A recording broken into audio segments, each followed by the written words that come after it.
Reborn. Evolving from Nothing chapters 61 to 70. Chapter 61. And that is our full report.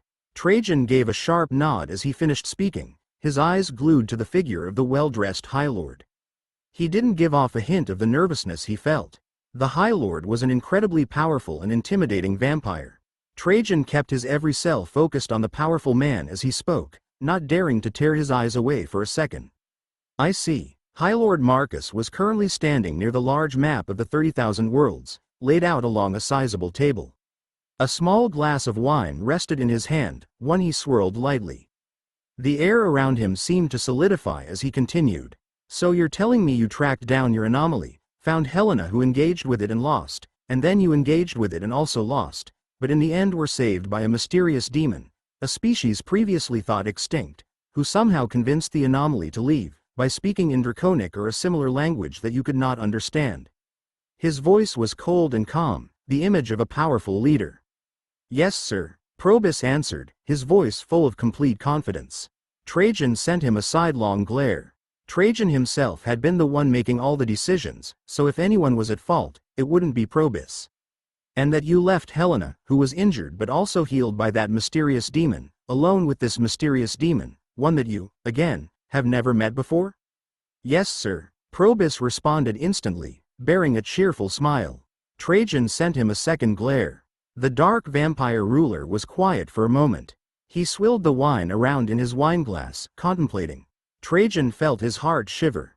Well, that seems quite reasonable to me. She's a strong, independent vampire, and if she opted to stay behind, she has her own reasons. She's a member of the Reavers, just like you. High Lord Marcus nodded his head, turning back to look at them. Ahem. Before the High Lord could continue, a loud coughing noise interrupted their conversation. The red-headed spymaster of the High Lord was currently glaring at him, giving him a deathly stare. Marcus rolled his eyes, but instantly resumed his lordly appearance, looking at his confused subordinates. Next time, however, be sure to check the extent of her injuries, as you should for any comrade, and vet the unknown humanoid better. Trajan bowed his head slightly, nodding. Probus did the same, a small smirk on his face.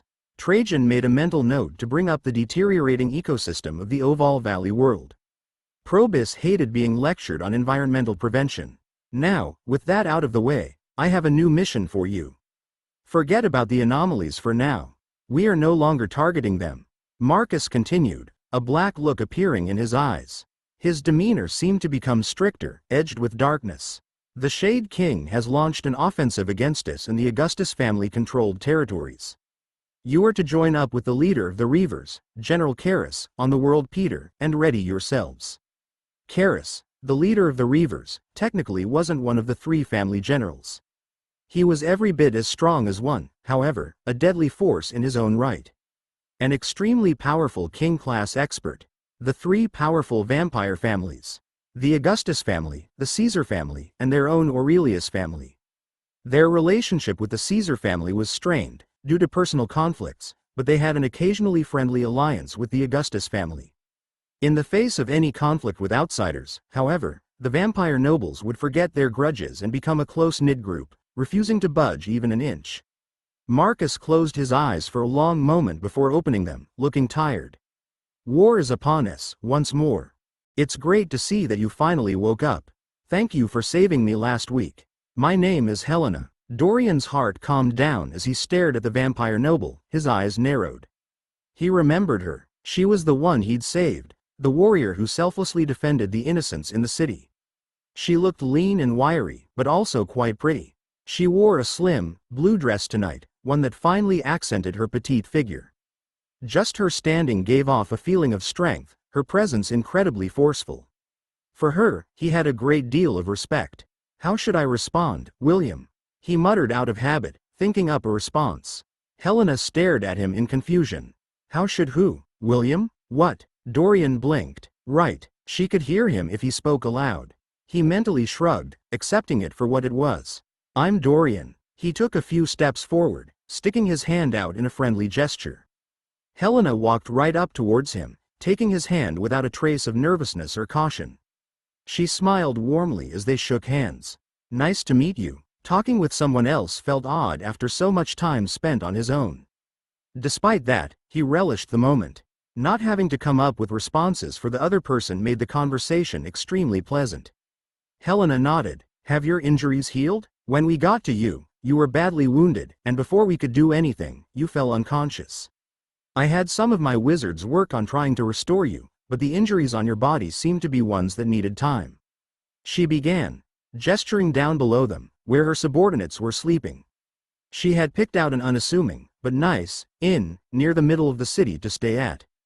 Dorian nodded, looking at his hands. He still felt tired, but his injuries were mostly gone. I'm okay. My body will take about a week to fully heal from this weakened state, but I should be fine. He tried to think up something else to say.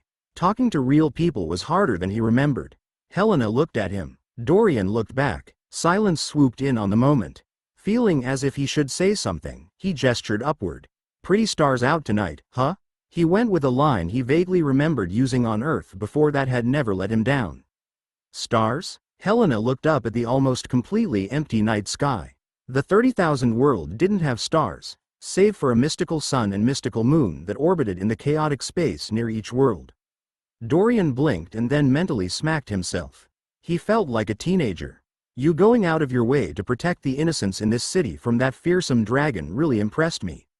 Dorian began, looking off to the side at the sleeping city. It takes a lot of guts to do something like that. Helena turned with him, her eyes distant.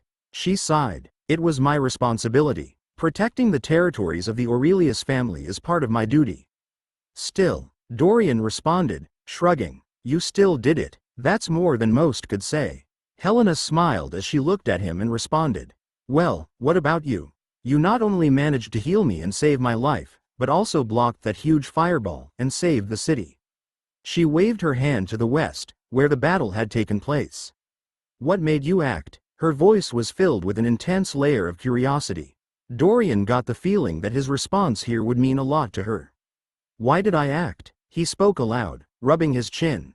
He shrugged. It felt like the right thing to do.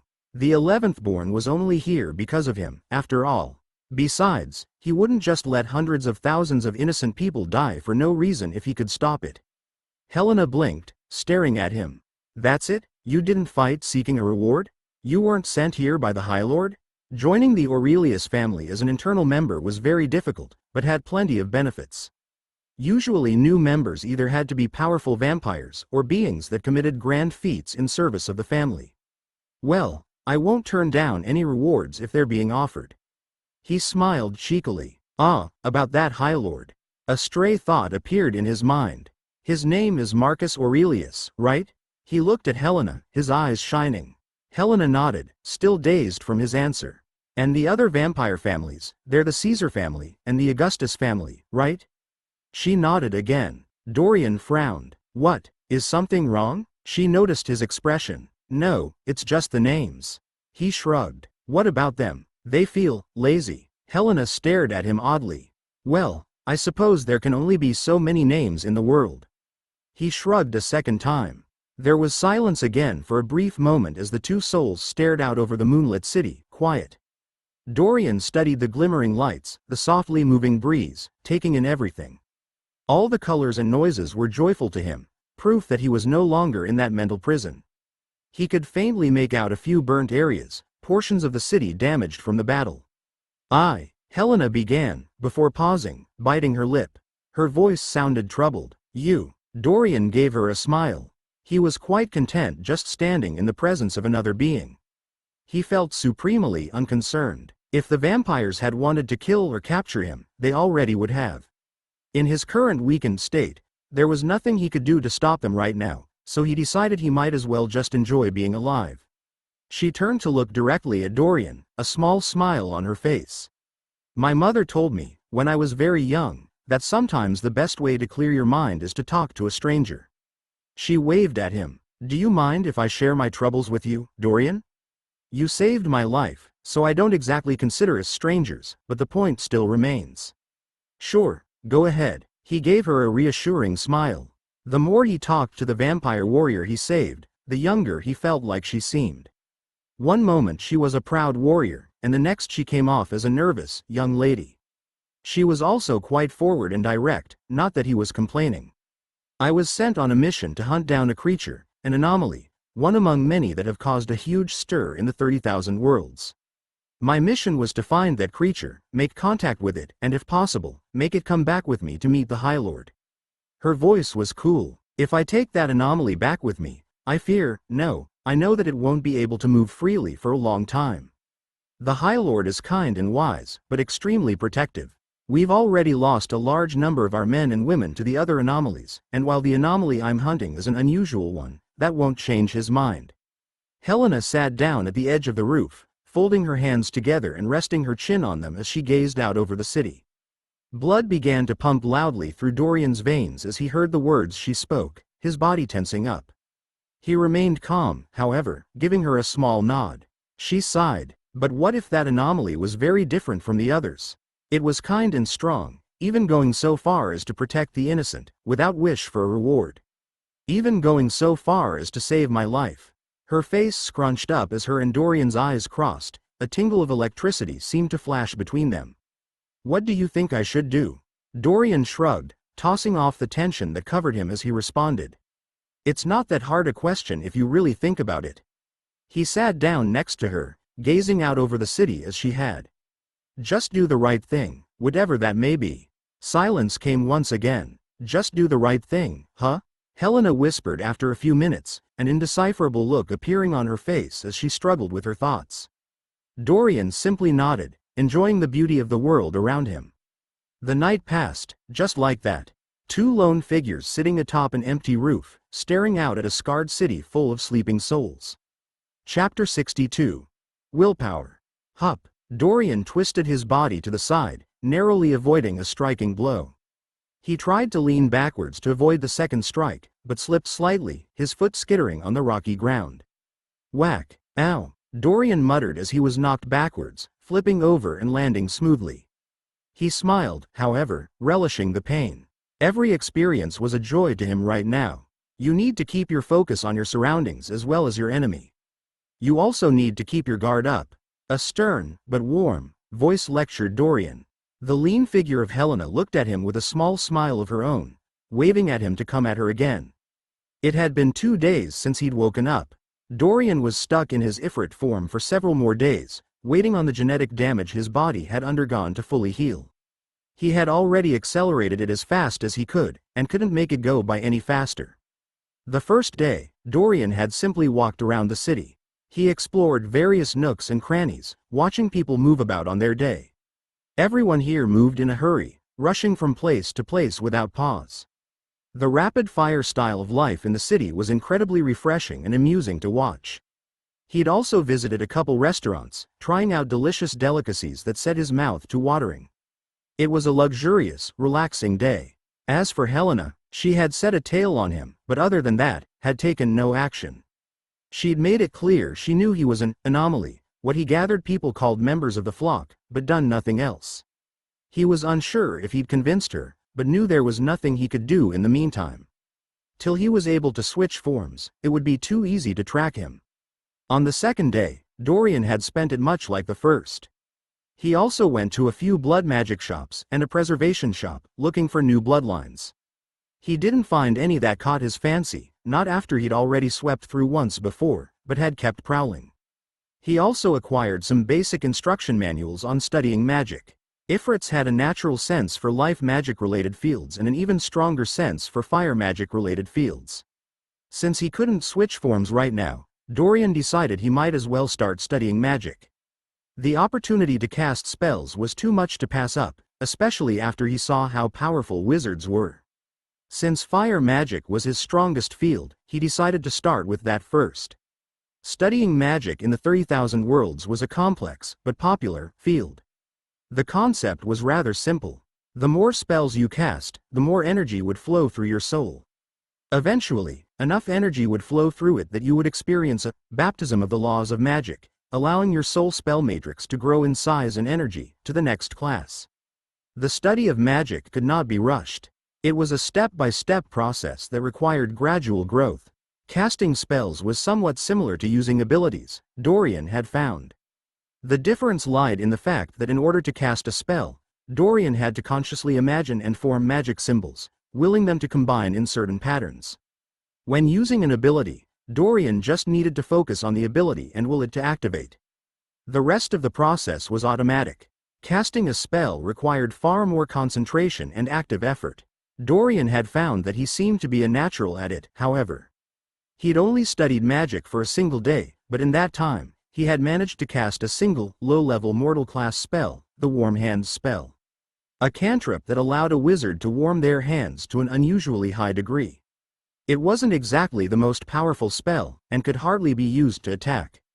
But it was still progress. Most wizards took at least a month or two of study before they could perform their first spell. Many practiced using the energy in their soul spell matrix, visualizing the complex magic symbols, and moving their will. Dorian found that the only hard part, for him, when it came to magic was the complex patterns and symbols he needed to visualize. Moving energy from his soul spell matrix was something he was already used to, and in terms of practice with his will, Dorian could be considered at least an expert. He'd spent 8 years alone practicing nothing but using his will. He was on his 3rd day now, and currently in a practice spar against Helena. He'd decided in the morning that he was going to go out on an excursion from the city, down to the floor of the oceans of nothingness below. He wanted to actively test casting spells in the wild and to test out his Ifrit form. Dorian, Soul Status, Soul Stage. Lord Class, Early. Health. Good, undergoing genetic repair. Energy. 2,482 10,565. His energy had recovered to a strong enough state that he was unworried by anyone below the Lord Class. When he had started heading out of the city, the tail following him had vanished. Just a few minutes later, Helena herself had appeared next to him, declaring that she would accompany him. He hadn't had much choice in the matter, so he'd accepted it for what it was, giving her a winning smile. One thing led to another, and they had found themselves down on the ground level, far below the city of Podor. Dorian had set off exploring into one of the nearby forests, and almost immediately been ambushed by a random beast. An Earth-class rock panther. He'd dispatched it with ease, but Helena, after watching him fight, had shaken her head and taken him aside.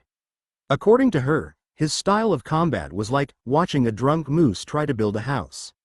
A rather unique metaphor, and they were now about 20 minutes into her teaching him how to fight. She had insisted on it, declaring that if he was unable to fight properly, he would die an early death. She sounded quite tough when she spoke, but Dorian felt an undercurrent of care in her. He found it quite sweet. That said, she was holding nothing back. Like this? Dorian raised his black Ifrit arms, leaning forward slightly. He looked at the slim noble, his eyes gleaming. Yes. She took a step forward slowly. Every movement she made was perfectly controlled. Not a single point was wasted. The exacting precision she moved her body with was at a level even Dorian was unable to match. Her arms blurred as she entered range of Dorian, lashing out. He knew she was purposefully slowing her attacks to make it easier for him to respond. Despite that, her unerring accuracy made her movements almost impossible to dodge, even when slowed down. He observed, twisting his body to the side. As he did so, he punched out with his right arm, in a straight movement she taught him. According to her, the best use of his physique would be for simple, explosive attacks. Small jabs or light attacks would equate to almost nothing to strong beings in the 30,000 worlds. Like a river flowing around a boulder, Helena evaded Dorian's attack simply by shifting her head to the side, despite moving at a visibly slow pace. Dorian could see where she was going, but every time he tried to hit her, he just barely missed. Hup! Dorian felt a blow land against the side of his chest, flipping him backwards. He twisted his body in the air once again, turning over as he faced her. Keep your focus, block or dodge my attacks, and wait for an opportunity to counterattack. Helena was unrelenting in her charge, already rushing towards him again. This practice session was something she was taking completely seriously, as was Dorian. The opportunity to spar and learn from a warrior like her was a rare thing. As her right arm blurred forward towards him once more, Dorian glared at it in irritation. He knew what he needed to do to stop the attack. He simply couldn't respond fast enough.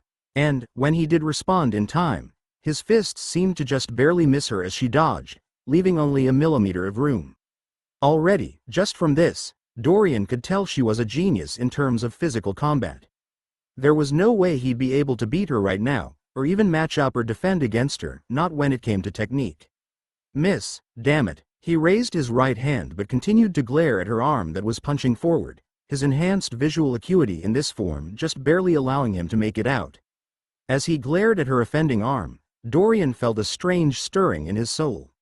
A twisting feeling, one he had felt twice before. Once when he was fighting that Titan back on the World Bridge from Haasnorth, and once when he was convincing the 11th Born to leave. Both times the feeling had gone forward without direct control or direction from Dorian. Now, however, he consciously sensed the feeling, the odd, distorted sensation deep within him. His powerful control of his will ran flush within him as he stared at Helena's attack, and willed it to miss him. Whoosh! Dorian felt energy leave his body. At the same time, Helena's fist was about to land on his side once more, sending him flying. Dorian was twisting his body as much as he could, trying to lean out of the way of the attack. The air seemed to shiver just slightly. Helena's fist sailed a bare millimeter away from Dorian's side, missing him by a hair. "Ha!" Dorian yelled aloud in victory, baring his teeth in a grin. Smack! A second after, however, Dorian was sent tumbling through the air as Helena spun around, bringing her left leg upward in a swift strike that knocked him away. He mentally cursed as he landed down hard, jumping upwards almost immediately.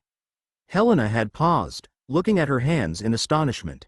Dorian grinned, enjoying her surprise. "I dodged your attack, huh?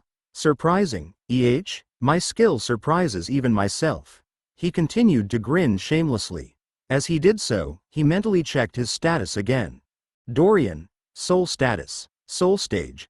Lord class, early. Health. Good, undergoing genetic repair. Energy. 2394 10,565. His mind raced ahead of him as he realized what he'd done. Dorian knew that his soul was a unique one that had the ability to twist fate. It meant people and things would be drawn to him, luck, or misfortune, would happen to him in excessive amounts.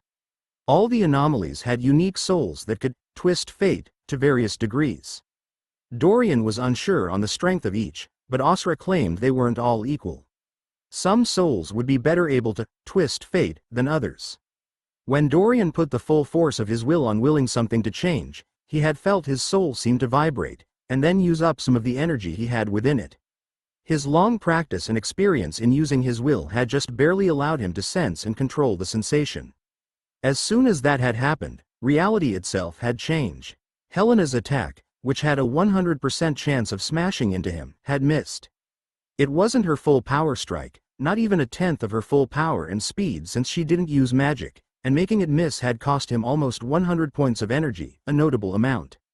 Still, Dorian's mind was blown away as he realized what he had done. He had changed reality by simply willing it to change. Incredible, that was the only thought that dominated his mind at this moment. "No," Helena continued to look at her hands, confusion coloring her voice. "You didn't dodge my attack. I missed." She clenched her fist and then glared at it as if it had betrayed her. She then looked askance at Dorian, her face scrunching up as she stared daggers at him. Did I what, Smalls?" He kept up his grin as he called her by a nickname, continuing. "Perhaps you just missed because of my dodging expertise, no? In my homeland, I was nicknamed the King of Dodging, after all." He boasted, patting his chest. "Homework assignments, class attendance, bills, success in life, you name it, I dodged it." Helena's face just looked even more confused as she looked back at him, and then down at her hands. She then rolled her eyes and jumped forward. "Back to practice." Geralt Aldrich rubbed his hands together, watching as dark essence rose off from his dark points. He sighed deeply, feeling exhaustion seep bone deep into him. He was a member of one of the 4 Axios teams under the direct command of the High Priest of the Church of Light. A peak Lord-class wizard specializing in piercing magic, he was the subleader of the 9-man team. His muscular, 2-meter-tall body shivered in the cold air, his short brown hair wafting in the breeze. His face was tough and weathered, lined with both age and experience. He wore a set of warm-looking white leather hides, acting as armor. He looked out across the snowy landscape of Blizzaria, the exotic world of snow. This world had another nickname, one that was far more ominous. The world where the dead walked. Careful, gentlemen, Siegfried's calm voice rang out, catching his attention. The wizard, and the leader of their Axios team, was standing off to the side, his small form wrapped up and covered by a pair of white robes and blankets. Ready up, Geralt yelled aloud as well, cursing their current mission. They were the enforcers of the church, as well as the defenders. Their mission was to protect the Shade race and the Shade commune. He was a soldier defending the freedom and survival of his race, the noblest cause there could be. Not a damned hunter, yet here he was, in this godforsaken frozen world, trying to hunt down and capture a damned fox of all things. They'd been on planet for several days now, searching and hunting. They had 2 shades that could scry fate on the squad, but even then, they had made little progress. Partly because of how low-key they were acting. Blizzeria was not a world where even pseudo-king-class wizards like Siegfried would want to draw attention. Something is approaching. The world around Geralt was covered in pristine white snow. They were currently on the surface of the world, in the middle of a large mountain range on one of the many shifting continents that covered the planet. Above them, the sky was covered in visible distortions, spatial fractures lashing out and occasionally tearing into the ground nearby. Travel on the surface of this planet was extremely dangerous. They had only come up to cross from one tunnel to another, per the map the High Priest had provided their team with. If they wanted to make any progress, they would need to dive back underground again, into the network of shifting tunnels. Into the confines where the dead moved. Geralt's eyes strained as he looked out into the distance. Constant snowstorms covered the surface of Blizzeria, reducing visibility to just a mile or 2, even for a powerful Lord-class wizard and fighter like him. He heard it before he saw it. A loud, echoing voice ringing out, in simple common. "O snow I see, and snow I found. Beauty of ice, and fire abound. But who is this, new creatures in the cold without a care? Celebrate, my new friends. For it is perfection I will share." Chapter 63. Identity. So you don't know what you are? Dorian swatted aside a few gray branches as he trotted through the dense forest, his eyes roving ahead of him. An hour had passed. They'd sparred for several rounds, with Helena giving him solid advice and tips on how to guard and hold himself in combat. Many of the concepts she'd shared with him centered around being aware of his surroundings, on how to properly respond or react to an enemy attacking in a certain way, or other more detailed topics. Though they'd only sparred for an hour, Dorian had soaked up all the knowledge she shared. Some of what she taught wouldn't always apply. For example, in his giant mire dragon form, he would be far less able to agilely use footwork to dodge a blow. He had no doubt that he would pick up some other, larger forms as time went on. Still, this was the first time he'd ever gotten any actual practice or teaching in regards to combat. He felt tougher already. He'd also experimented more with using his will to twist fate. It seemed this was the inherent ability his unique soul gave him. There were certain downsides. For example, it was easier to track him through fate. But the upsides seemed to make that far worth it. Just by using his will, reality would bend along his wishes. During the combat with Helena, 3 times he'd managed to just barely evade an attack she sent out. The first time had cost him nearly 100 points of energy, while the second took around 130 and the third around 280. Her first attack had been almost the same as the second. Only, when she noticed she was missing, she had adjusted the trajectory of her strike slightly. She still missed, but it cost Dorian more energy to make her miss. The same thing happened with the third blow, though this time she tried harder.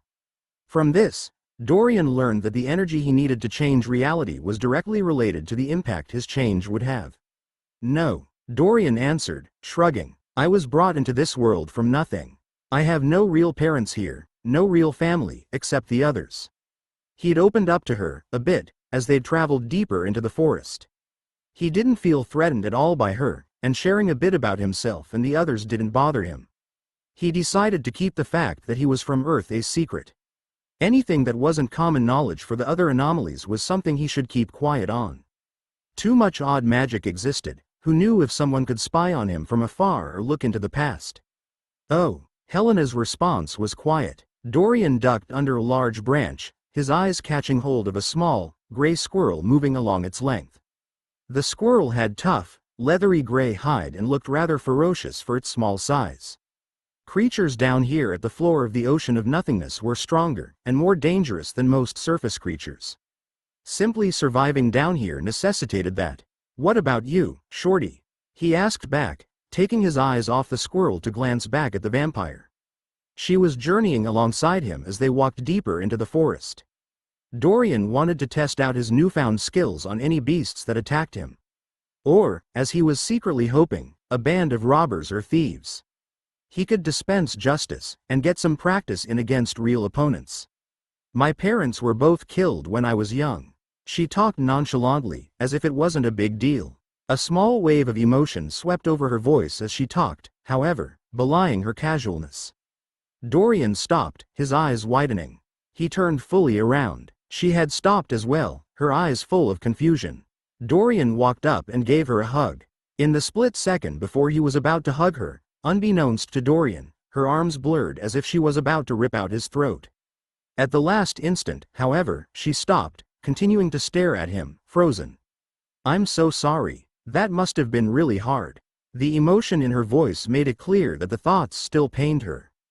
Dorian did the only thing he could think of, and hugged her. After a moment, she hugged him back, ever so slightly. Life can be pretty unfair. He let her go, giving her a sharp nod. But you just gotta keep toughin' through it. I'm sure they're smiling down on you from above. Helena's face was indecipherable as she stared at him. After a moment, she nodded slightly, casting her eyes away. A few seconds passed in silence as they resumed walking. So how come you're such a good fighter? Dorian asked, after a while, breaking the silence. Helena was incredibly skilled, from Dorian's layperson perspective. She seemed to have an innate understanding for anything relating to combat. Helena shrugged. It's because I need to be. I have a single goal in this life, she said, her voice starting to brim with passion. And that is to defeat a certain man. Oh? Dorian said, curious. Who? The man closest to becoming a god. Helena began, her fists clenching as she spoke. The strongest wizard and warrior in existence. The being that injured and cut off the path to ascendancy for High Lord Marcus. Her eyes flashed with anger. The Mad King Telman. What do you think, Cassiera? Should I put the vase here, or over here? Arthur Telman, known to most simply as the Wizard King Telman, glanced at the large, white vase with a worried look. The ornate flowery design on it was simple, but beautiful, and gave off a holy aura. His violet eyes were gleamed with a strange light, while his strong jaw and small nose gave him a masculine, handsome appearance. A long, red scar ran down the length of his right cheek onto his neck, and a set of muscular shoulders. A small golden crown rested upon his head. The white robe he wore, adorned with a black-colored insignia of a wizard's spellbook, was currently pulled up tightly as he looked around the large garden he was standing in, shrugging. It was an expansive, mystical garden. Hundreds of trees, bushes, and exotic plants lined a gray stone path, filling the area with a sense of magic and health. Magic herbs of all sorts and types cluttered the area, a veritable fortress of wealth and plant life. Oh, Your Highness? Cassiera's slim form shivered into existence, the tight blue dress she wore accentuating her curves as she spoke with adoration. It looks perfect there, she gushed. Telman frowned. Cassiera, I'm still holding it. Yes, she nodded her head. You are indeed, Your Highness. Your observing eyes are as sharp as ever. She was completely serious. He glanced at her through narrowed eyes. What about here? He put it in his other hand. Perfection. Here? He placed it on his right knee, holding it up. Beauty untold. Here? He placed it on his head. The fallen gods have blessed your wisdom. He sighed and set the vase down, glaring at her. Are you just saying that as an excuse to compliment me? What? Yo, Your Majesty. Cassiera blushed as she spoke, her eyes darting around.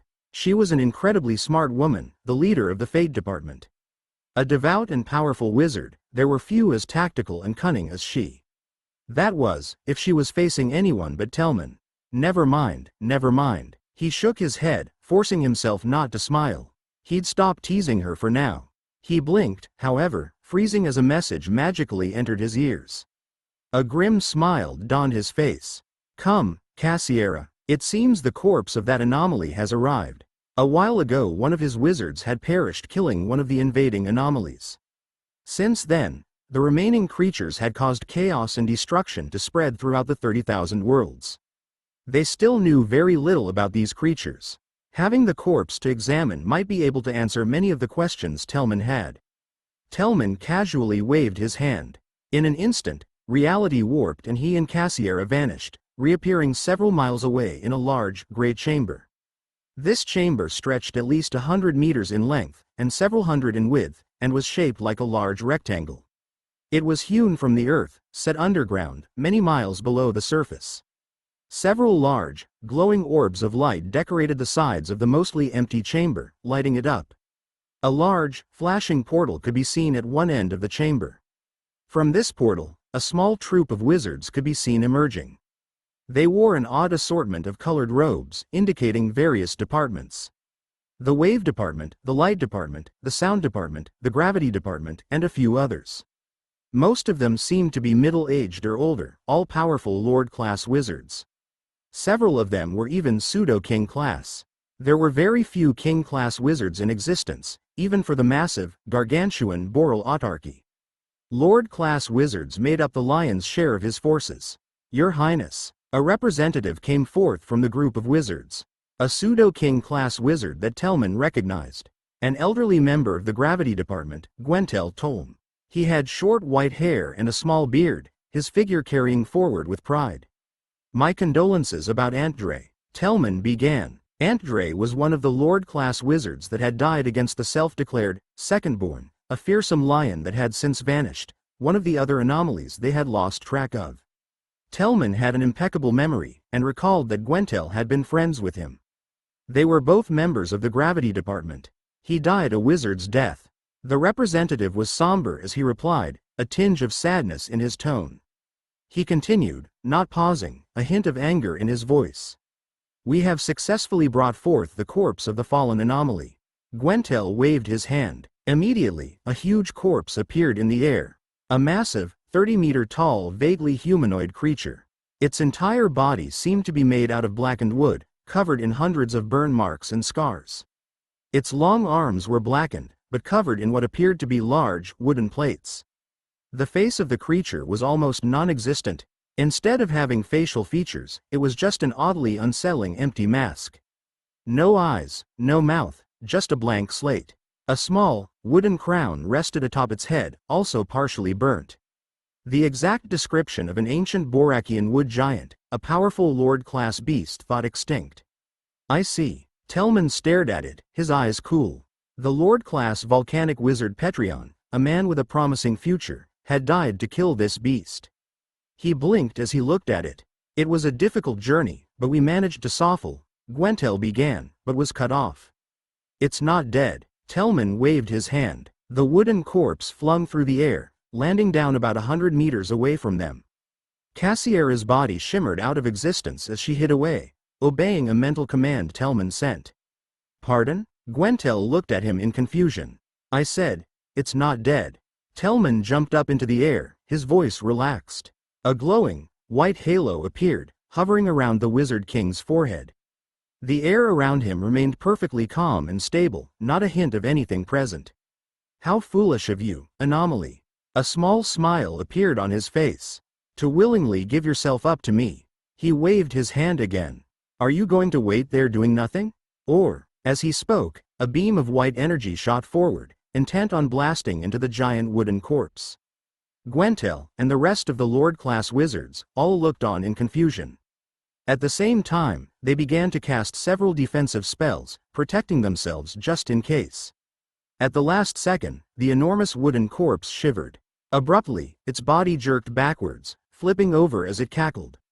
Oh, ha ha ha ha, you saw through me, ha ha ha, how delightful. Its voice was piercing and high-pitched, an irritating whine. As it spoke, its body began to transform, the burnt skin slogging off, revealing a plain, brown wooden exterior. You aren't an ancient Borkian wood giant, are you? Telman responded, folding his hands together quietly. Ha ha ha. Maybe, maybe not. Why does it matter? What is perfection without a little fun? It laughed as it spoke.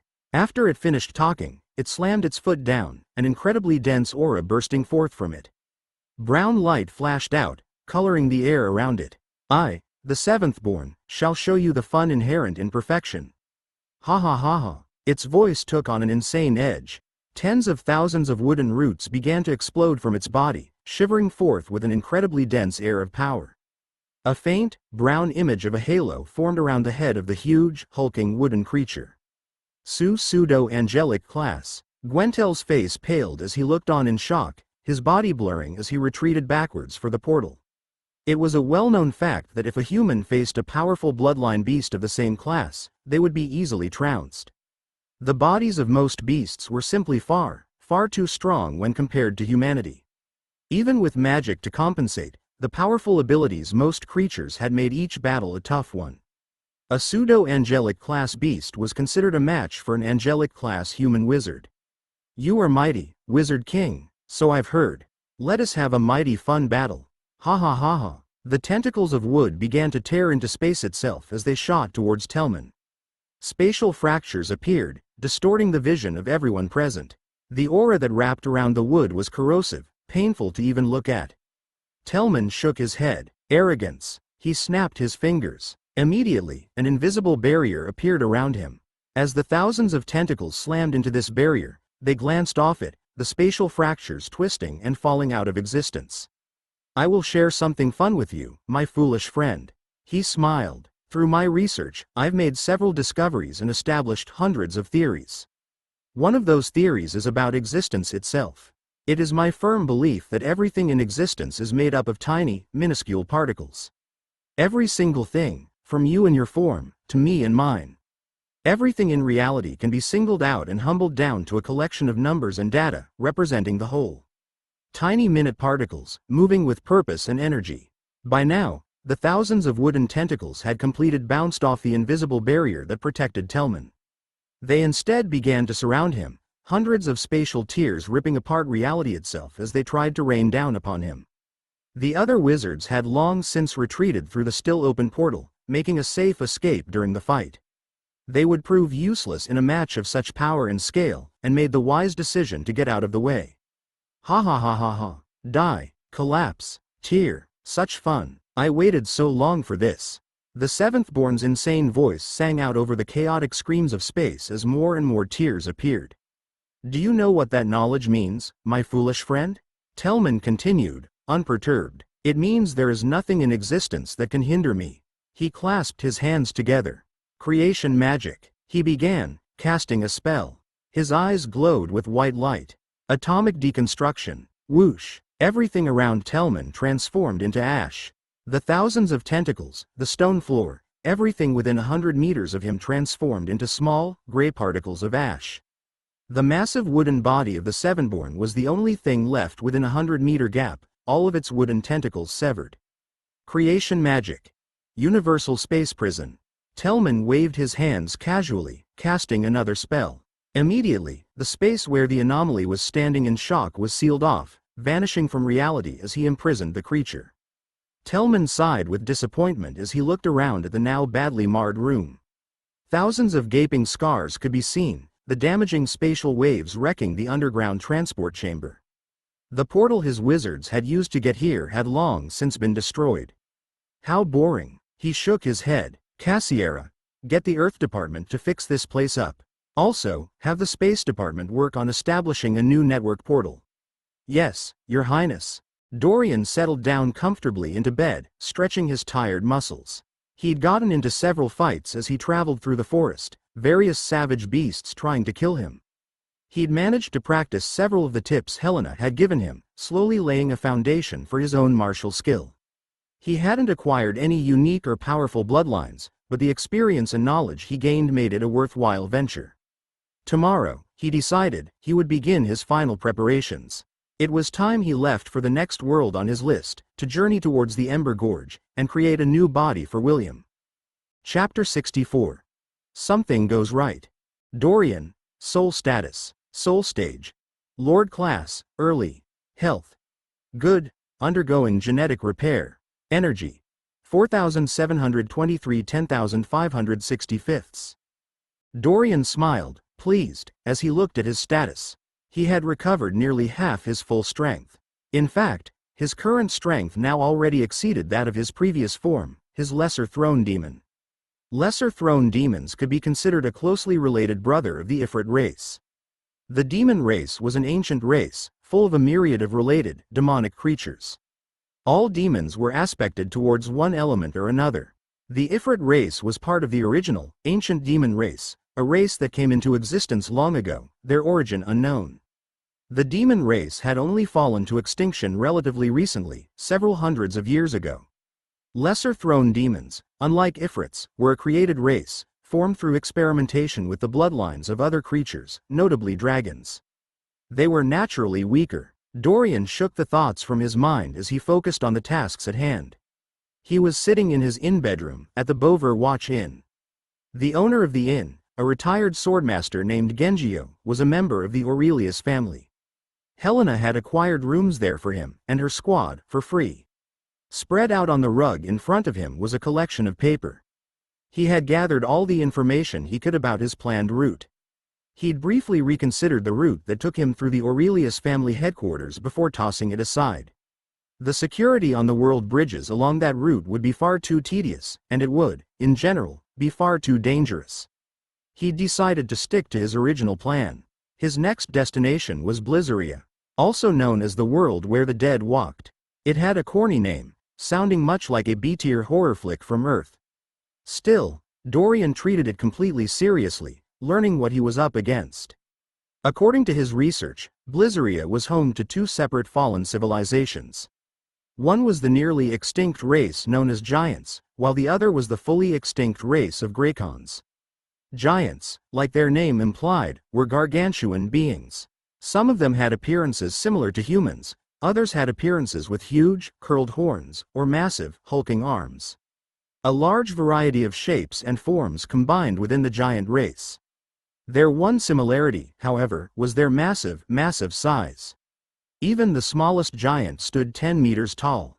The tallest giants could reach recorded heights of nearly 100 meters tall, towering behemoths that feared nothing.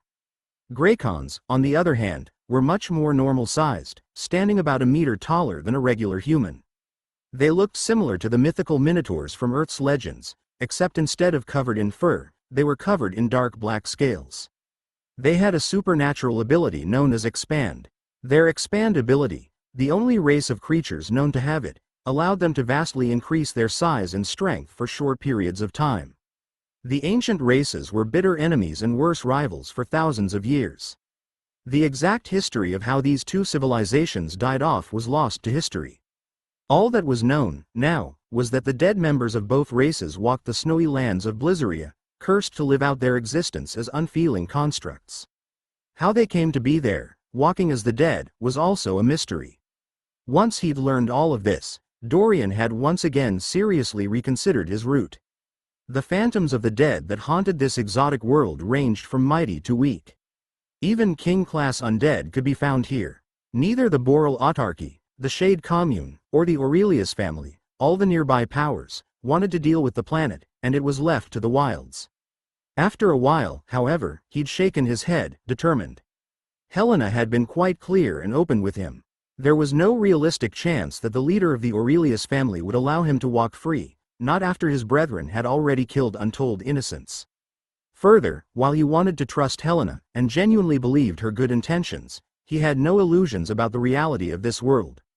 The female warrior was good-natured and kind, but there was little chance the leader of such a massive power would reflect that same nature, in Dorian's opinion.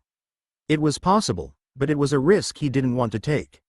That said, his only other viable choice was also a dangerous risk. Traveling through a haunted world full of powerful undead, it wasn't exactly an ideal situation. He sighed. All of this was incredibly stressful. His stomach rumbled as he was in mid-thought, distracting him. He looked down, and then grinned, tossing aside the stress. He had time. He could afford a day to think it over. With that in mind, he stood up, storing all the papers in his spatial ring. He turned and left his room, and then downstairs to leave the inn, heading off somewhere to eat. On a frozen world far away, Geralt Aldrich groaned as he came to, pain slowly forcing him awake. He blinked his eyes blearily as the world around him came into focus. A large, expansive stone cave spread out around him, filled with icicles and glowing chunks of white crystal. The cavern was tall, the cave roof stretching up at least 100 meters. It was a huge underground chamber, one that had several large entrances and exits. Despite its sheer size, the room was mostly empty. Only stalactites, icicles, and glowing crystals decorated it. The temperature was cold, but not the brutally cold weather of the surface. Geralt shivered as he forced himself to stand, feeling his condition. He was injured, his body covered in several large burns. His right leg was broken, and it felt like he'd strained his left arm. He withdrew a Grandmaster class light pill from one of his spatial rings, swallowing it down without hesitation. He sighed as he felt the infinitely comfortable healing magic wash over him, his injuries and wounds starting to restore. His memories gradually began to return to him. They had been crossing the surface, following a map to get to one of the 3 major cave systems. Travel on the surface for extended periods was suicidal, and therefore they could only hunt for their target in the caves. They were trailing the damned fox at a relatively decent pace, but still had yet to find it. When they were almost finished crossing over, they had encountered a creature. He groaned as he remembered it. A massive, hulking dragon covered in bright orange flames. Its sheer force of presence was overwhelming. It was a mighty king-class beast, well stronger than them. If that had just been it, they could have dealt with it. Their Axios team had fought, and won, against king-class beasts before. What was infuriating about this one was its incredible luck, and its annoying intelligence. The drake had, for some reason, started rhyming at them. As soon as they saw it, they launched several defensive, slowing, and attacking spells, hoping to slow the drake before it got the upper hand.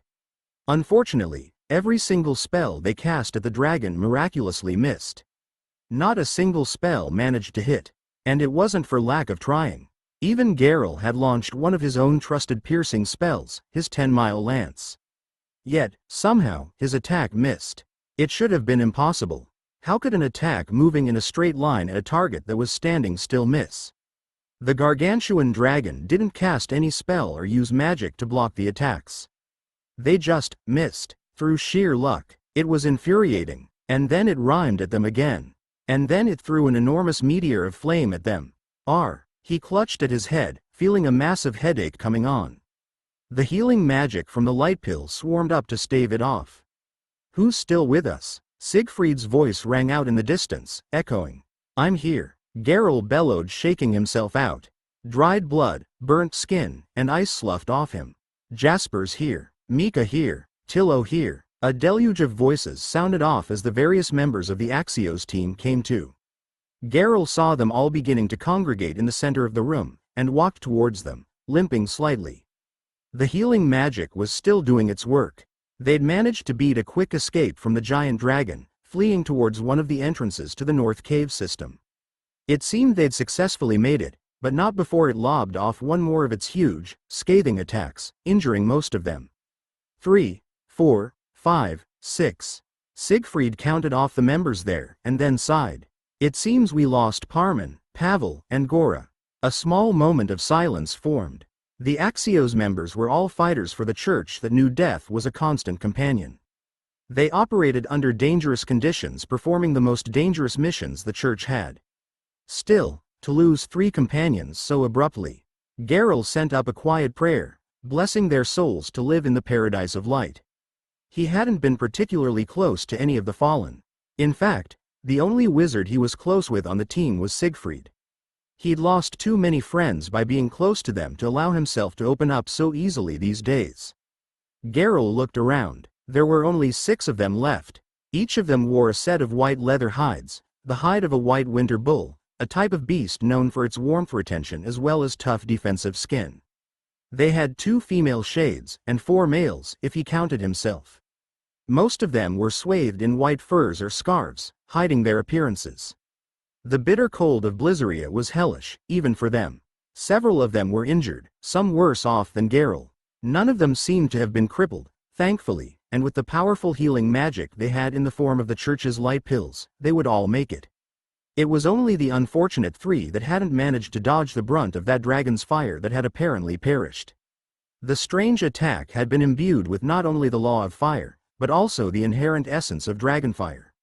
It had melted through his innate barrier as if it didn't exist. Siegfried, A small wizard adept in steel magic, was the only wizard other than Geralt who kept his face uncovered. He had a slim, pale face with warm green eyes and a small nose. His weak chin made him seem weak, but as the only pseudo-king-class wizard among them, he was anything but. "We lost our scryers." Mika, one of the female shades, spoke up. She was adept in light magic, a lord class like Geralt. "Damn it, how are we supposed to find that murdering bitch?" Language Jasper. Geralt interrupted the other light wizard among the group, glaring at him. Jasper rolled his eyes and waved his hands in surrender, apologizing. "I'm just saying, without our scryers, we have no real chance of finding the Lightsworn fox." He began, his voice gruff. All right, let's take a minute," Siegfried began, waving his hands at them. The two long blankets he wrapped himself in ruffled slightly. "I think our first priority is to rest and recover." His words carried a certain level of authority. As the ranking member and leader of their Axios team, his words were law. With that said, he laid down on the floor in front of them, wrapping his head over with one of his blankets. And promptly fell asleep. Geralt sighed and covered his face with his hands. Siegfried was a smart and powerful wizard with a good head for tactics. If anything, he had only a single flaw. He went to sleep again. Such an unreliable, "What do we do now?" A deluge of voices cast out as the other Axios team members complained. The Steel Wizard was famous for his rather odd, sleeping habits. "All right, Jasper, you carry him." Geralt took command. Once Siegfried went to sleep, waking him was like trying to wake the dead.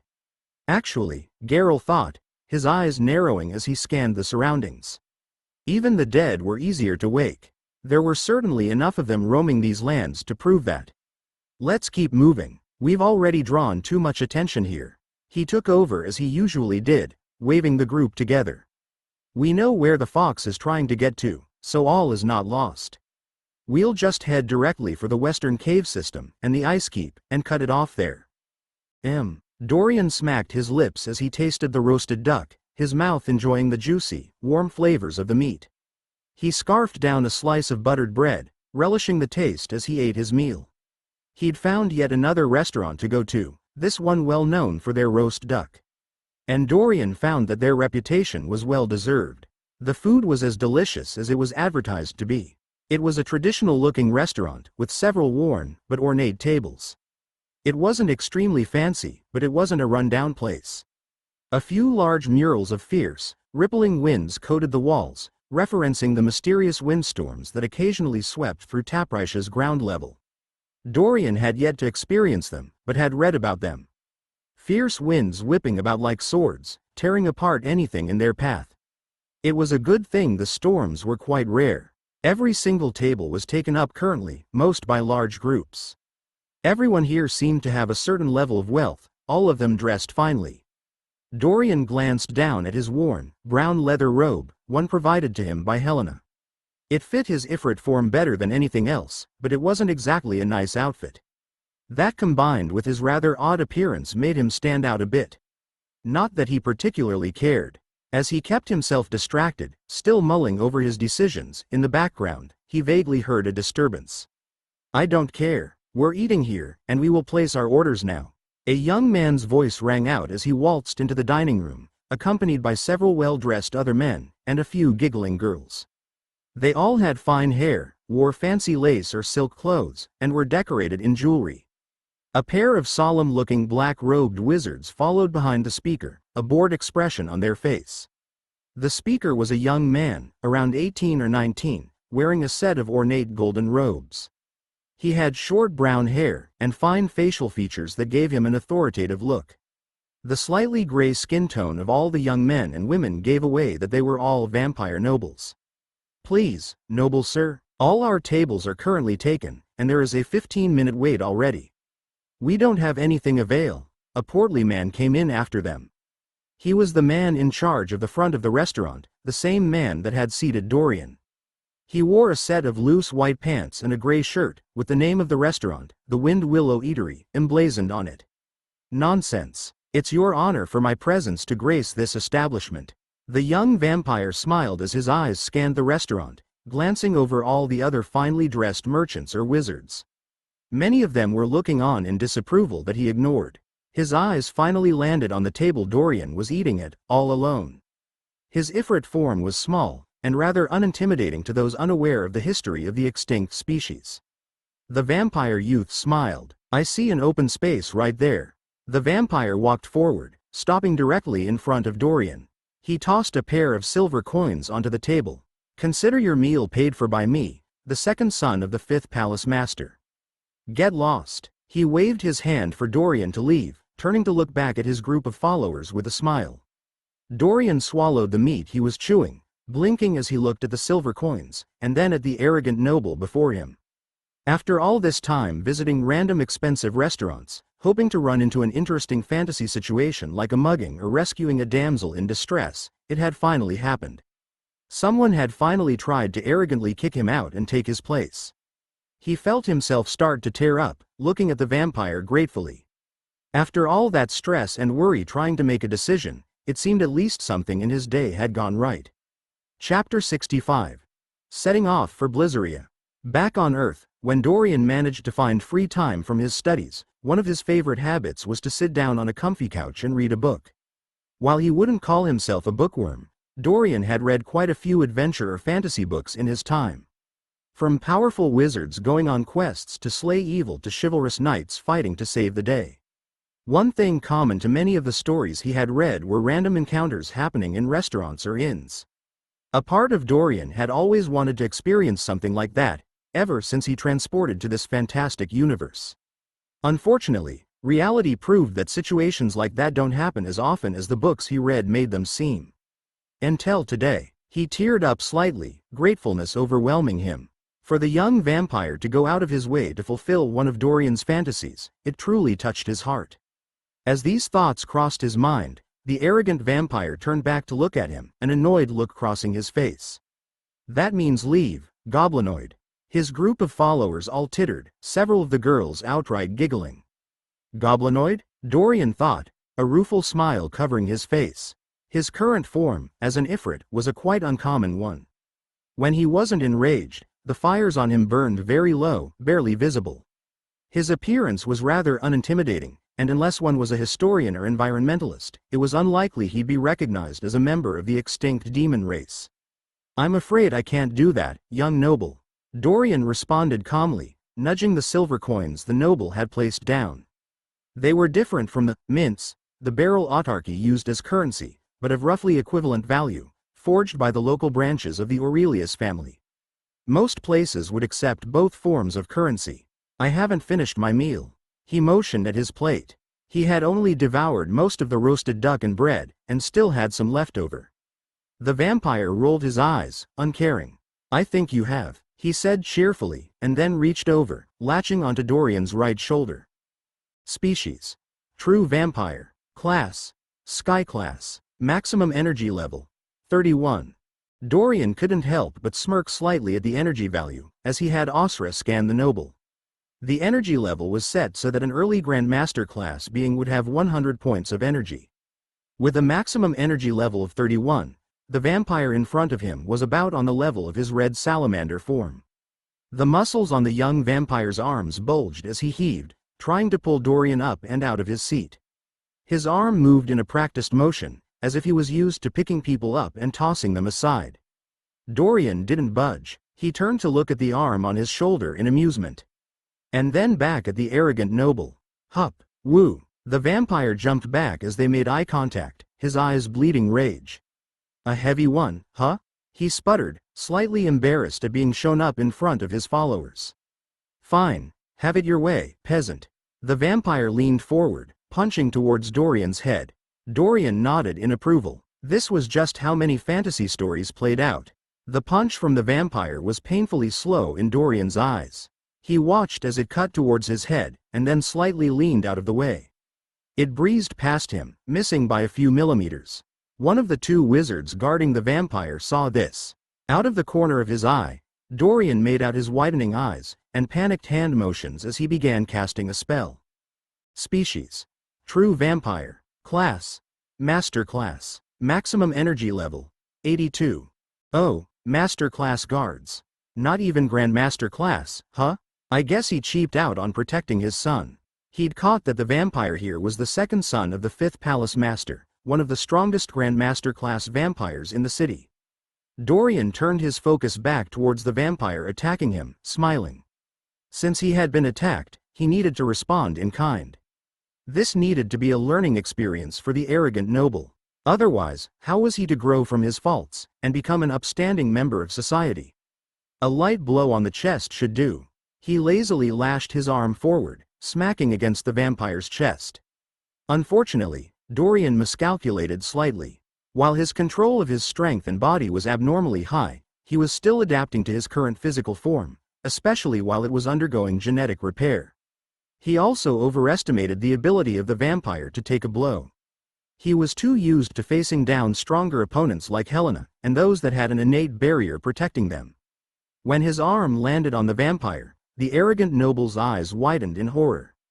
Whoosh! Boom! A split second later the vampire vanished, crashing through the front entrance of the store, and sailing off into the street. Broken bits of wood and glass showered down near the entryway, raising a ruckus. From outside, yells of outrage and confusion began to echo forth as a commotion was raised. Oh dear, this wasn't part of the script, Dorian thought, looking down at his arm as if it had betrayed him. How dare you? Blood magic. Blood chains. One of the 2 master-class wizard guards of the noble finished casting his spell, launching a group of blood chains at Dorian. The chains quickly surrounded his body, 3-inch thick clumps of blood-red light, glowing faintly. The other master-class wizard dashed outside, heading towards where their charge had vanished too. Welp, Dorian shrugged. His casual shrugging shattered the magical blood chains apart, obliterating the spell. Shards of red light and matter scattered down, falling to the floor. The followers of the noble all shrieked out in horror and began to flee. The other onlookers in the restaurant stood frozen, not wanting to get involved. A million apologies. Dorian turned to look at the portly man that greeted and sat people, withdrawing several gold mints from his spatial ring, the equivalent of gold coins, and placing them on the table. He hadn't meant to damage the shop. Its traditional, old-timey feel had been quite comforting to Dorian. Stop right there, the master-class wizard sputtered, his eyes going red as he began to cast another spell. Dorian sighed again. This wasn't nearly as entertaining as he'd thought it would be. His body blurred as he stepped forward, appearing next to the wizard. He punched out against the vampire's chin, before the wizard could react. This time, he was a bit more careful, taking extra care to control his strength. The innate barrier all master-class wizards and above held trembled and fell apart under the force of Dorian's blow. Instantly the vampire collapsed, knocked unconscious. Dorian caught his body as he fell, setting it gently down. With the powerful regenerative capabilities vampires had, the wizards should be fine. He probably wouldn't even be unconscious for that long. He then turned and walked out of the establishment, stepping over the ruined front entrance. He sighed again. He really hadn't wanted to damage such a nice, traditional store. It was his own fault for being too eager. Across the street, the young master that he had knocked away was laying on the ground, in the midst of the wreckage of a small wooden wagon. His body had intercepted the wagon, partially destroying it. The owners of the wagon were nowhere to be seen. The arrogant noble was surrounded by a red glow as the other master-class wizard focused on trying to heal him. Blood pooled out of the mouth of the young vampire as he lay there, his arms and legs shaking. The wizard guard swore, cursing the cheapness of the 5th Palace Master. They hadn't been provided with any healing medicines or tools, and he hadn't thought to bring any of his own with him on such a common excursion. He had a few tools he could use with his blood magic, but he didn't own any rare or expensive healing objects. Contrary to Dorian's expectations, there was no crowd watching. Most people had deserted the scene or walked away quickly, the chances of getting caught up in the fight too risky. It smiled, a monster. A monster? The stuttering voice of the noble rang out as he shook, his body trembling. After a few seconds he fell unconscious, his body resting as his mouth gaped open. Ah! Dorian raised his hand, and then lowered it lamely, not knowing what to say. He had only wanted to teach him a small lesson, and had almost accidentally killed the noble instead. There it is! One of the followers of the arrogant noble shrieked, pointing to look at Dorian. The group had followed the vampire outside, and were standing near him as the guard of the wizard fixed him up. By the time the master-class wizard turned around, Dorian's body shivered and vanished, disappearing from the scene as if he had never been. As the wizard turned back, frantically trying to heal the guard, from out of nowhere a glowing white pill shot forward, and landed in the mouth of the arrogant noble. Light, cooling warmth spread out as the light pill activated, and began to heal the injured vampire. The master-class wizard looked around gratefully, but found a mostly empty street, devoid of anyone but him, the young master's followers, and a few pedestrians far away. Dorian sighed, sitting back atop the roof of his inn. Several hours had passed since he'd knocked away the young vampire, trying to teach him a lesson, and caused a great commotion. Still, he thought, shrugging mentally, it had been an experience worth having. At the least, he didn't regret his actions. Things hadn't gone to plan, but it was still an interesting situation. Life in this fantasy world was infinitely more fun than living in that mental prison. "Heyo, Dorian," Helena's voice softly echoed out as she appeared next to him, her form coming in out of nowhere. Dorian didn't bat an eye, used to her appearing and vanishing. "Heyo, Helena," he returned her greeting, giving her a casual wave. "My men reported what happened to you in the city. I had the guards settle the incident, and have settled things with the 5th Palace Master," she said, walking over and sitting down next to him. Internally, she was grateful this happened to the 5th Palace Master and not the 6th. She was almost caught accidentally causing the 6th Palace's roof to collapse a few days ago, and couldn't help but to squirm in guilt whenever she saw him. As she thought this, her eyes narrowed as she looked at Dorian. She had blamed that incident on the escaped Titan that had caused trouble in the city. A Titan that had vanished out of nowhere. From the reports she'd gotten about the anomalies, they could transform their physical forms into any creature they seemed to come in contact with. And the anomaly she was hunting had come into contact with a Titan. As she realized she had inadvertently framed Dorian for a huge crime, and inspired a large-scale, and currently ongoing, manhunt, she blushed, quickly staring off into the distance so Dorian wouldn't see it. "Thanks. Sorry for the trouble." Though, all things considered, he was planning on leaving soon, so it didn't matter too much in the end. Helena forced herself through her emotions, deciding to change the subject. "I had a question for you," she said, forcibly gaining control of herself. "Oh?" Dorian turned. He blinked as he looked at her. Her face was scrunched up, cutely, and seemed to have a faint red tone, almost as if she was blushing. "I don't blame you for taking action against the arrogant fool," she began, gesturing with her hands out towards the city. "Far too many young vampires think they are gods, and need to be taught a fierce lesson, or killed." Her eyes were harsh. "After you smacked the second son of the palace master, however, my men reported that you took care to not injure his guards, and even helped heal the arrogant vampire. If not for your actions, the foolish noble would be down with permanent injuries, forever unable to grow in strength. A just punishment, in my opinion, for daring to slander the vampire race with such base actions." Her eyes were full of curiosity as she looked at Dorian. "I might have just killed him outright." She shrugged. Dorian stared back, shaking his head. He understood Helena's way of thinking, but found it very foreign from his own. "I simply wanted to teach him a small lesson, and give him a wake-up call. I hoped to make him see the error of his ways, at least to some small degree, or put him on that path. Not to kill him or ruin his life. Perhaps his lesson might not be as poignant, but everyone deserved a second chance." Helena gave him an odd look. "But what if he doesn't see the error of his ways? Then your lesson would be wasted, and killing him would have saved you far more trouble." Dorian shook his head. "Perhaps, but that wouldn't be the right thing to do, and I believe everyone deserves another chance to redeem themselves." Helena's eyes lit up. "You said that before, about doing the right thing," she began, looking at him. Dorian nodded, waiting. "What if you were in a situation where there is no right thing to do? Where no matter what choice you make, it has consequences that are wrong?" She finished, folding her hands together. Her tone was strained and tight. He took a deep breath, considering her words. "I would look at the situation, and then at my heart, and force there to be a right choice to make, and take that." He nodded confidently. She stared at him in confusion.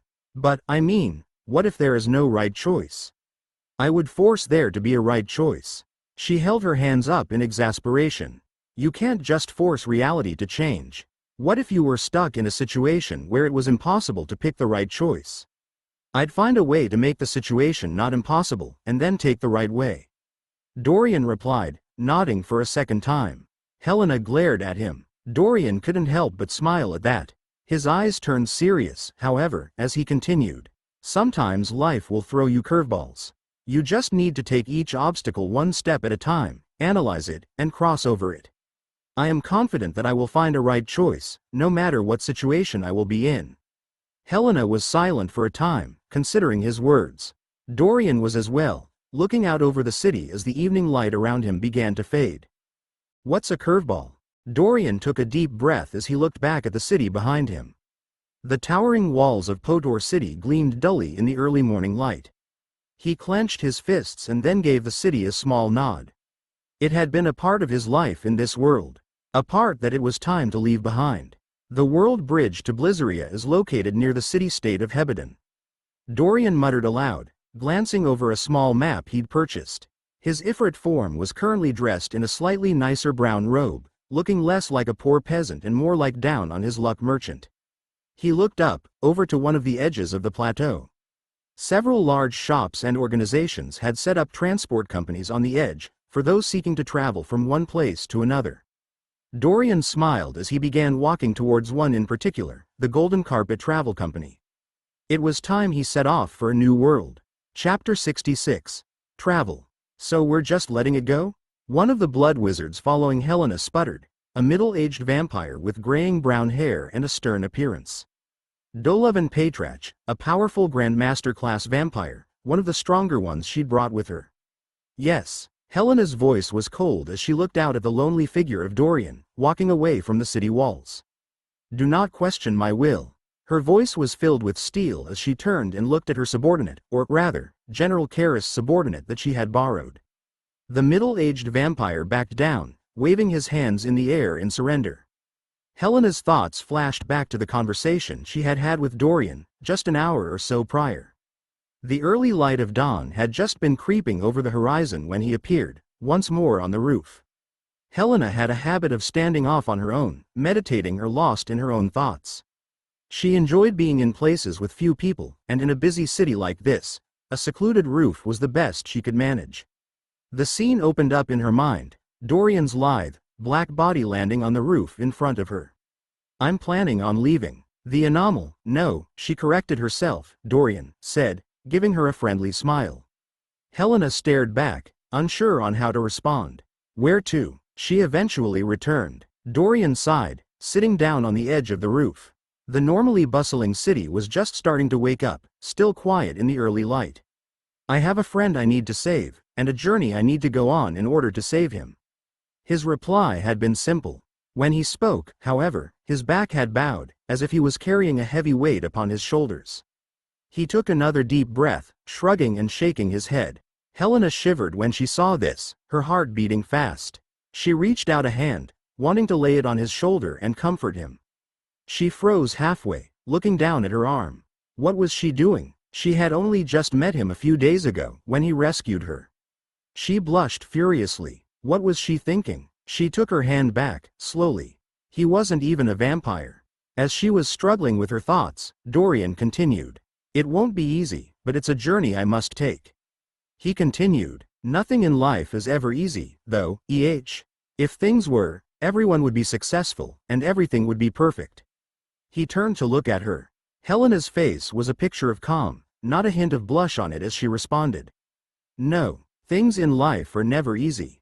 Her mind went to her own goals and aspirations, to her constant training, and the solitude she enforced on herself in order to grow stronger. Silence reigned for a moment, an unspoken agreement forming between them. Will I ever see you again? Helena asked, her voice a whisper. She mentally cursed at herself again. She felt like a small child again, not a powerful warrior. Over the past few days, she had talked to this strange man for hours. Sometimes they talked about the future, but other times they talked about the past. He was funny and smart, silly but also fierce. What she admired most about him was his unwavering confidence and his refusal to do wrong, no matter what. She had never met someone quite like him. Sometimes it seemed like a bit much, in her opinion. His goals and aspirations seemed impossible. Life was very gray. How could anyone stick to a truly clean path? He was so stubborn. For some reason, though, she felt as if she had faith in him. If anyone could do it, it was him. Yes, he replied, standing up from the side of the inn. He smiled again warmly, and stepped forward, wrapping his arms around her in a big bear hug. We're friends now, aren't we? Friends always cross paths again. His words had shocked her. Helena wasn't a social person, and for almost her entire life, she had dedicated herself to training her body and strength to become the ultimate weapon. Friends? She had no truly close friends, not after her parents died. She stood there, stunned, as he hugged her and then let go, turning around with a wave to leave the roof. Helena snapped back to the present, her eyes watering as she looked at Dorian. She bit her lip, watching his form grow smaller and smaller in the distance. She clenched her fists, her mind going to her goal once more. The obsessive target she must reach, to defeat the Wizard King. We will meet again, Dorian, she whispered. Friend. Dorian stamped his feet on the giant carpet, settling in comfortably. He glanced around at the other passengers, marveling at the magic artifact he was sitting on. A giant, enormous carpet that, through magic, was able to fly, moving at extremely fast speeds. He'd purchased a ticket to board one of the grand carpets the Golden Carpet Travel Company offered rides on. Travel, on Taprisha, was a lucrative endeavor. Unlike the minor planet of Hosnorth, Taprisha was a famed exotic world, with a variety of powerful characters on it. Money follows money, and many lucrative businesses existed here. The Golden Carpet Travel Company was one such business, widespread across Taprisha, run by a pseudo-lord-class wizard specializing in wind magic and artifact creation. Dorian looked off the edge of the carpet, several meters to his right, watching as they blurred past several clouds. They moved at an incredibly fast speed, blazing across the surface of Taprisha on a predetermined route. Wind brushed up against the carpet and split off from it, unable to harass the passengers on board. He enjoyed the sights immensely, letting his eyes run over the ever-changing clouds around him. The massive artifact was expensive to maintain, and had cost Dorian 50 gold mints just to purchase a seat on, despite there being more than 100 other passengers on board. It was also the fastest way Dorian saw that he could get around. Off on the front of the gold carpet, two wind wizards could be seen, one operating the giant artifact while the other on standby, as a backup and as a guard. He cast his mind back as he meditated on the carpet, thinking about Helena briefly. He smiled. He had made his second friend in this world. She was an interesting one, that was for sure, but Dorian could feel her good spirit and good intentions. She was also pretty cute, a thought Dorian immediately shook from his head. The people that came near him would constantly be put in danger. He couldn't afford to get close to someone. He had already seen what happened with Will. He sighed. How are you holding up, Will? He muttered, glancing upward. There was no glowing red orb above his head, but he felt Will's presence in the back of his soul, dormant, unmoving. Stay strong, Will. I'm on my way. Undergoing such a journey, and so many risks, just to save the life of someone he only knew briefly. There were very few people, Dorian thought, that would be willing to do what he was doing. Will had saved his life, however, and he had made a promise. And he would fulfill that promise. It was, as he always reminded himself, the right thing to do. Blah. He'd said that expression so many times and it felt like it was starting to get old. The correct action to take. The just way of doing something. The superb manner of advancing a move. He tossed out a few alternative ways to say it. A few of the passengers sitting near him, mostly humans with a few of those rock humanoids he'd seen, glanced at him askance as he talked up into the air at no one. Dorian ignored them, completely unperturbed. The rest of the flight passed in what felt like nothing, but was actually a couple of hours, crossing thousands of miles. They didn't encounter any dangerous beasts or anything remotely dangerous, the route plotted by knowledgeable wizards to purposefully avoid anything harmful. It was a fairly peaceful journey. Dorian soon arrived at the edge of the plateau that housed the city-state of Hebedon. The city itself didn't look anything special. Dorian could make out large, gray walls, blocking off outsiders surrounding it. Several towering spires could be seen at the middle of the city, made of some bright, white stone. According to the information he'd gained, it was a city run by humans, one of the few not controlled by powerful vampires on Taprisha.